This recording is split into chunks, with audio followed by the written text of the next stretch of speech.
What's up, R&J family? First things first, hit that like button and press that subscribe button right now before we get into this video. Alright, thank you. This is the ending to the tray video that I did a couple days ago. This is the part 2. So if you did not see it, pause this video, go back to the first video, and then come back to see the finished look. But right now, I am getting the label for the purple tray. I'm just adding the name and adding the rows. Right here I'm duplicating, well, right now I am changing the sizes so I can fit the tray how I want it to fit. The tray, if you do not know, is about 9 inches wide and about 5.5 inches long. Now I am duplicating the rows and I'm about to go ahead and move on to the next tray. This tray will not be used as a rolling tray. This tray is just like a vanity tray for my daughter's room. She decided that she wanted her room to be frozen, so that's what I'm going to be making it. But right now I'm uploading the picture that I chose. Now you want to erase the background. You're going to use the remove tools, what I'm using right now. I just removed that background really quickly.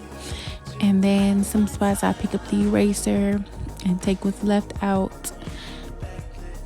Erase, erase, erase. Now I'm zooming in to get in between those fine lines and remove those.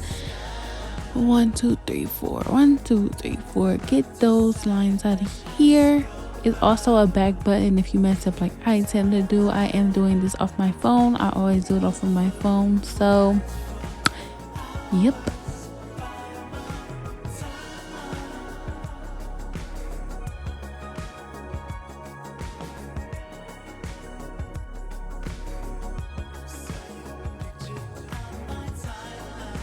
So I just put it on my canvas so I could go ahead and cut it. It was already at like 5 something, and that's what I wanted it to be. It's 5 by like 5, so it's on there. I'm getting it rearranged to fit on my vinyl so I could print it, so I could cut it out, and this is what it looks like. This is after I peeled the vinyl off, and this is how it came out. So I'm just taking my Cricut scraper thing and I'm just massaging it and scraping it on through, getting it to stick to my little adhesive paper. And then I'm gonna take this sticky paper and I'm gonna put it on top of my tray. Okay, it's placed on the tray. Now I'm gonna take that same tool and I'm gonna just rub it onto my tray for it to stick. You want to apply pressure while you do this, and then I'm gonna peel this on off.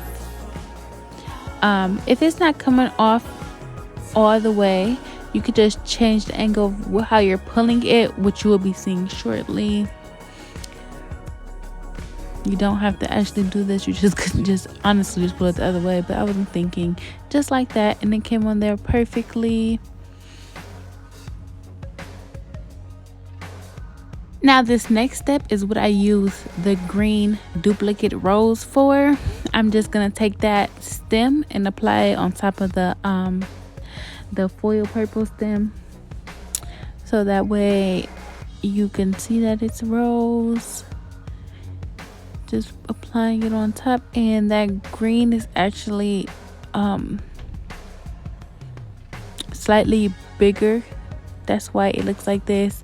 I went back and made it bigger so that I just wanted to make it bigger. Honestly, I thought it would fit a little bit better, like look wise.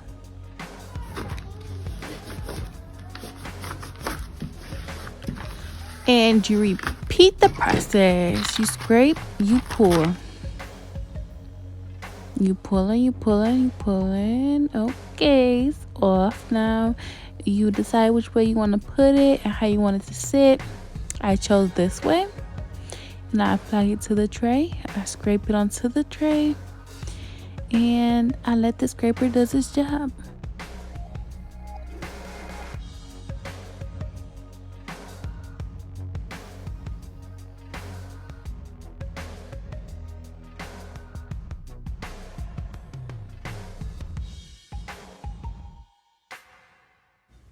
So this is your guys' favorite parts. It has a part A and a part B. You want to fill it up to 15 milliliters, and you want to do small amounts at a time. That way you have less air bubbles, and you also want to stir very slowly so it could dry the properly so it could dry the proper way, and then you pour it onto your trays.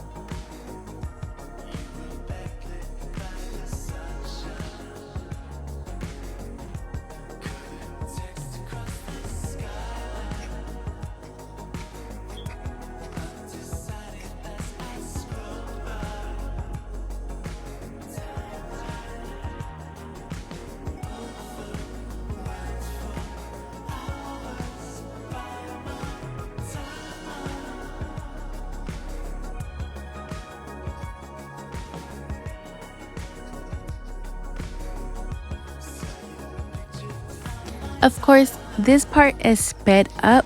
Remember, you must stir very slowly, especially if this is your first time. You're not sure how it's supposed to look or how it's supposed to be.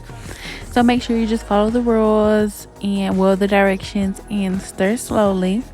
You want minimal air bubbles. So slowly turn this epoxy.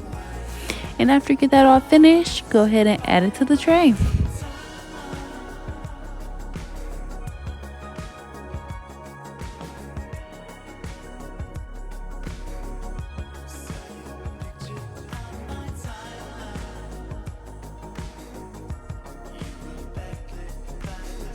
If you're wondering what I'm doing, I'm just getting that epoxy to move all around the base of the tray. I'm bringing it down to one edge, and then once some of it reaches the edge, I go ahead and go to another edge and turn it. Just keep flipping it like that till it's completely covered. By the way, are y'all liking this music that I picked out today or no? Like, leave some suggestions in the comment area.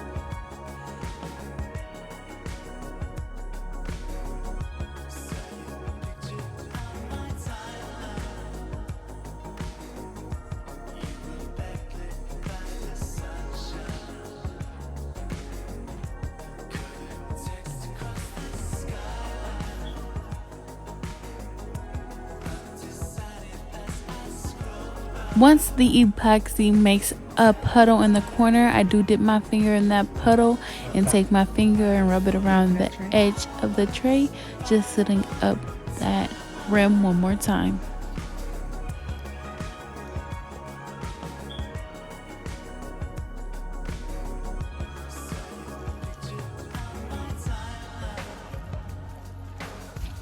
Again, this is 15 milliliters in each cup of part A and part B. I pour it into a bigger cup, I mix it up, I apply it to the tray, and do the exact same thing I did before. So if you did not catch on the first time, just go ahead and watch this part as well. Make sure you're watching the whole video through, you guys. And when you're making this tray, come back to this video, press play, and let it just play the entire time you are making your tray.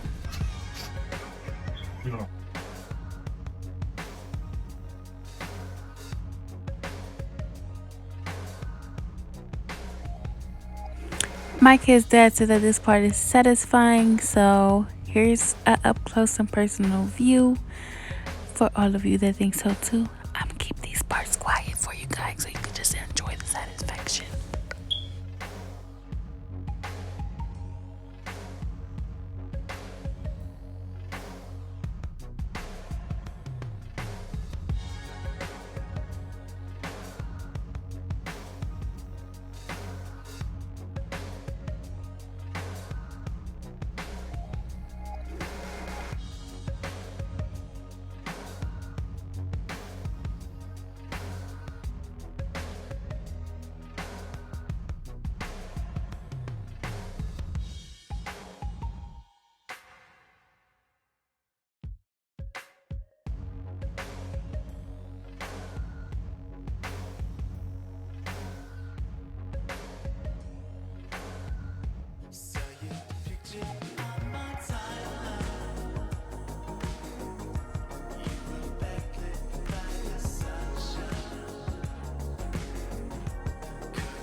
Let that epoxy build up in that corner. Take that finger, rub the edges.